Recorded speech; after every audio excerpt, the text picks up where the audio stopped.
শপথ জট কাটাতে এবার বিকল্প ভাবনা রাজ্য বিধানসভার। রাজ্যপালকে বাদ দিয়েই হতে পারে শপথ। বিধানসভায় বিশেষ অধিবেশন শুক্রবার। চুক্তিভিত্তিক শিক্ষাকর্মীদের জন্য সুখবর, অবসরেও মিলবে মোটা টাকা। নবান্নে বিদ্বজনদের সঙ্গে রাজ্যের সংস্কৃতি নিয়ে আলোচনা মুখ্যমন্ত্রীর। জেল মুক্তির পরেই কুর্সিতে ফিরলেন হেমন্ত সোরেন। ফের শপথ নিলেন ঝাড়খণ্ডের মুখ্যমন্ত্রী হিসেবে। হাজির কংগ্রেস ও আরজেডি নেতারাও। হাতরাস কাণ্ডের প্রায় 48 ঘন্টা পর সক্রিয় উত্তরপ্রদেশের পুলিশ। গ্রেপ্তার 6 স্বেচ্ছাসেবী। আহত ও স্বজনহারাদের সঙ্গে দেখা করার সিদ্ধান্ত রাহুলের। তৃতীয়বার ক্ষমতায় এসে ফের বিদেশ সফরে প্রধানমন্ত্রী। ইউক্রেন যুদ্ধের আবহে রাশিয়া যাচ্ছেন মোদি। রুশ সফর শেষে যাবেন অস্ট্রিয়াও। দেশে ফিরলেও বিশ্বকাপ জয়ী ভারতীয় দল। রোহিত কোহলিদের সঙ্গে প্রাতরাশ প্রধানমন্ত্রী মোদির। মুম্বাইয়ে ভিক্টরি প্যারেড। উপচে পড়ল সমর্থকদের ভিড়।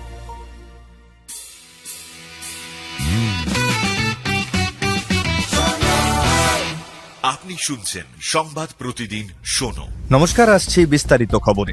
শপথ জট কাটাতে এবার বিকল্প ভাবনা রাজ্য বিধানসভার। জানা গিয়েছে, রাজ্যপাল সিভি আনন্দ বোসকে বাদ দিয়েই হতে পারে 2 বিধায়কের শপথ। আগামী শুক্রবার বিশেষ অধিবেশনের ডাক দিয়েছেন স্পিকার বিমান বন্দ্যোপাধ্যায়। জেলা শাসকদের মারফত বিধায়কদের সঙ্গে যোগাযোগ করছে বিধানসভা। জেলা শাসকের দপ্তর থেকে শাসক বিরোধী সব বিধায়ককেই বার্তা পাঠানো হয়েছে। ওই দিন বিএ কমিটির বৈঠক হওয়ার কথা। সেখানে শপথ জট নিয়ে আলোচনা হতে পারে। পাশাপাশি স্ট্যান্ডিং কমিটির মেয়াদ বৃদ্ধি নিয়েও বিশেষ অধিবেশনে আলোচনা হবে বৈঠকে। এই বিষয়ে স্পিকার বিমান বন্দ্যোপাধ্যায় জানিয়েছেন, শুক্রবার বেলা 12টায় বিএ কমিটির বৈঠক হবে। অধিবেশনের শুরুতে শপথ নেওয়ার রীতি রয়েছে, তাই মনে করা হচ্ছে শুক্রবারই কাটতে চলেছে সায়ন্তিকা রেয়াতের শপথ জট। যদিও শপথের বিষয়ে কিছু বলতে রাজি হননি বিমান বন্দ্যোপাধ্যায়। এদিকে শপথ জট এখনো না কাটায় বৃহস্পতিবারও বিধানসভায় ধর্নায় বসেন সায়ন্তিকা ও রেয়াত। রাজ্যের চুক্তিভিত্তিক শিক্ষাকর্মীদের জন্য বড় সড় সুখবর। অবসরের সময় মিলবে এককালীন 5 লক্ষ টাকা। বৃহস্পতিবার শিক্ষামন্ত্রী ব্রাত্য বসু জানিয়েছেন, প্যারা টিচার, একাডেমিক সুপারভাইজার, চুক্তিভিত্তিক উচ্চ মাধ্যমিক শিক্ষক এবং এসএসকে এবং এমএসকে কর্মীরা 1 এপ্রিল থেকে এ পর্যন্ত যাঁদের অবসর হয়েছে তারা এককালীন ভাতার বর্ধিত অঙ্ক পাবেন। রাজ্য সরকারের তরফে আগেই আশাকর্মী, সিভিক ভলেন্টিয়ার, ভিলেজ পুলিশদের জন্য বেশ কিছু সিদ্ধান্ত নিয়েছিল রাজ্য। তার মধ্যে ছিল অবসরের সময় এককালীন 5 লক্ষ টাকা দেওয়ার সিদ্ধান্ত। এবার সেই তালিকায় যুক্ত হলেন রাজ্যের চুক্তিভিত্তিক শিক্ষাকর্মীরা।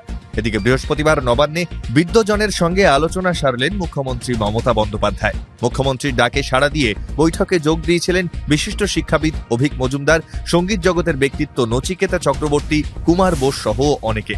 জানা গেছে, রাজ্যের বর্তমান সাংস্কৃতিক পরিস্থিতি নিয়ে কথা হয়েছে।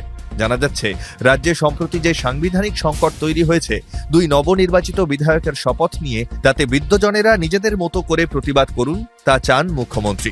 গণমঞ্চের নেতৃত্বেও তা হতে পারে, যদিও এ বিষয়ে বৈঠকে উপস্থিত সদস্যরা কেউই স্পষ্টভাবে কিছু বলেননি। জেল মুক্তির পরেই মুখ্যমন্ত্রীর কুর্সিতে কামব্যাক হেমন্ত সোরেনের। বৃহস্পতিবারই ফের মুখ্যমন্ত্রী হিসেবে শপথ নিলেন শিবু সোরেনের পুত্র। এদিন ইন্ডিয়া জোটের নেতাদের রাজভবনে ডেকেছিলেন ঝাড়খণ্ডের রাজ্যপাল সিপি রাধাকৃষ্ণন। সেখানে জেএমএম এর তরফে হেমন্ত ছাড়াও হাজির ছিলেন কংগ্রেস এবং আরজেডি নেতৃত্ব। ওই বৈঠকের পরই সরকার গঠনের জন্য হেমন্তকে অনুমতি দিয়েছেন রাজ্যপাল। তারপরই এক্স হ্যান্ডেলে পোস্ট করে বিজেপিকে খোঁচা দিয়ে হেমন্ত বলেন, শত্রুরা যে গণতন্ত্র বিরোধী ষড়যন্ত্র করে তা শেষের দিন শুরু হয়েছে। আগেই মুখ্যমন্ত্রীর পদ থেকে ইস্তফা দিয়েছিলেন চম্পাই সোরেন। সেই ইস্তফাপত্র গৃহীত হওয়ার পরই সরকার গঠনের জন্য রাজ্যপালের কাছে দাবি জানান জেএমএম নেতা হেমন্ত। যদিও শোনা যাচ্ছে, নতুন করে হেমন্তের বিরুদ্ধে সক্রিয় হওয়ার পরিকল্পনা করছে ইডি। ঝাড়খণ্ড হাইকোর্টের রায়কে চ্যালেঞ্জ করে শীর্ষ আদালতের দ্বারস্থ হতে পারে কেন্দ্রীয় সংস্থা। হাথরাসে সৎসঙ্গের অনুষ্ঠানে পদপিষ্ট হয়ে 121 জনের মৃত্যুর ঘটনায় এবার তৎপর যোগী রাজ্যের পুলিশ। দুর্ঘটনার প্রায় 48 ঘন্টা পর প্রথম গ্রেপ্তারি উত্তরপ্রদেশের পুলিশের। বৃহস্পতিবার উত্তরপ্রদেশ প্রশাসন জানালো, এই ঘটনায় এ পর্যন্ত 6 জনকে গ্রেপ্তার করা হয়েছে। গ্রেপ্তার হওয়া 6 জনের মধ্যে 2 জন মহিলা এবং 4 জন পুরুষ। ওই 6 জনই সৎসঙ্গের সেবাদার অর্থাৎ স্বেচ্ছাসেবী ছিলেন। ঘটনার পরই পালিয়ে যান এই 6 জন। জানা গিয়েছে, এফআইআর এ স্বঘোষিত ধর্মগুরু ভোলে বাবার নাম নেই, রয়েছে তার মুখ্য সর্দার অর্থাৎ ঘনিষ্ঠ সহকারীর নাম। পুলিশ জানিয়েছে, ওই মুখ্য সর্দার প্রকাশ মাধুকরকে গ্রেপ্তার করার চেষ্টা চলছে, তবে এ পর্যন্ত তাঁকে ধরা সম্ভব হয়নি। উত্তরপ্রদেশ পুলিশ ঘোষণা করেছে, ওই মূল অভিযুক্তের সন্ধান দিতে পারলে 1 লক্ষ টাকা পুরস্কার দেওয়া হবে। তার বিরুদ্ধে জামিন অযোগ্য গ্রেপ্তারি পরোয়ানা জারি করা হবে বলেও জানিয়েছে পুলিশ। এদিকে হাথরাস কাণ্ডে আহত এবং স্বজনহারাদের পাশে দাঁড়ানোর বার্তা দিয়েছেন রাহুল গান্ধী। তাদের সঙ্গে দেখা করতে ঘটনাস্থলে যাবেন লোকসভার বিরোধী দলনেতা, জানিয়েছেন কংগ্রেসের সাধারণ সম্পাদক KC বেণুগোপাল। আসছি পরের খবরে। তৃতীয়বার দেশের প্রধানমন্ত্রী হিসেবে শপথ নেওয়ার পর দ্বিতীয় বিদেশ সফরে মোদী। জানা গিয়েছে আগামী 8 থেকে 10ই জুন রাশিয়া ও অস্ট্রিয়া সফরে যাবেন প্রধানমন্ত্রী। 8 ও 9 জুন তিনি রাশিয়ায় থাকবেন, যোগ দেবেন 22তম ভারত রাশিয়া বার্ষিক সম্মেলনেও। পরে 9 তারিখে অস্ট্রিয়া যাবেন তিনি, পরদিন ফিরবেন দেশে। মোদীর এই দুই সফরকেই তাৎপর্যপূর্ণ বলে মনে করা হচ্ছে। 41 বছর পর ভারতের কোনো প্রধানমন্ত্রী এই প্রথম অস্ট্রিয়া সফরে যাচ্ছেন। মনে করা হচ্ছে ইউক্রেন যুদ্ধ নিয়ে ভারত ও অস্ট্রিয়ার মধ্যে কথা হতে পারে। দুদেশ মিলিতভাবে শান্তি ফেরানোর পথ খুঁজতে পারে। তাছাড়া মোট 35টি ভারতীয় প্রযুক্তি সংস্থা রয়েছে অস্ট্রিয়ায়। ভারতের স্টার্টআপ, উৎপাদন ও তথ্য প্রযুক্তির ক্ষেত্রে অস্ট্রিয়ার সঙ্গে সহযোগিতা বাড়ানোই প্রধানমন্ত্রীর সফরের মূল লক্ষ্য। এই সকল বিষয় নিয়েই অস্ট্রিয়ার চ্যান্সেলর কার্ল নেহামারের সঙ্গে বৈঠক সারবেন মোদী। অন্যদিকে মোদীর রাশিয়া সফরের দিকেও নজর থাকবে বিশ্বের।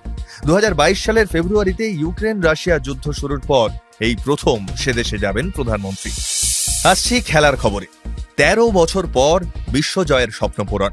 তবে টি-20 বিশ্বকাপে জয়ের পরেও উদযাপন থমকে ছিল দেশে।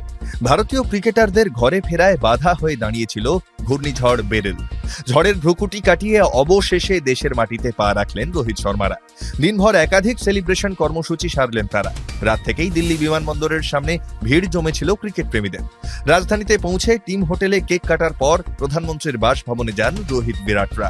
চ্যাম্পিয়ন লেখা বিশেষ জার্সি পরে প্রধানমন্ত্রীর সঙ্গে প্রাতরাশ সারেন তারা। বিশ্বজয়ীদের সঙ্গে দেখা করার পর এক্স হ্যান্ডেলে পোস্ট করেছেন প্রধানমন্ত্রী নরেন্দ্র মোদী। এদিকে এরপর মুম্বাইয়ে পৌঁছেছে টিম ইন্ডিয়া। টিম ইন্ডিয়ার বিশেষ বিমান মুম্বাই ছুঁতেই দমকলের দুটি ইঞ্জিন দুদিক থেকে জল ছুঁড়ে দেয় বিমানের দিকে, যাকে অনেকেই বলছেন জল স্যালিউট। রানওয়েতে জাতীয় পতাকা সামনে রেখে বিমানটিকে ভিক্টরি প্যারেড দেওয়া হয়। বিশ্বজয়ের পর রোহিত শর্মা ডাক দিয়েছিলেন সমর্থকদের স্টেডিয়ামে আসার জন্য।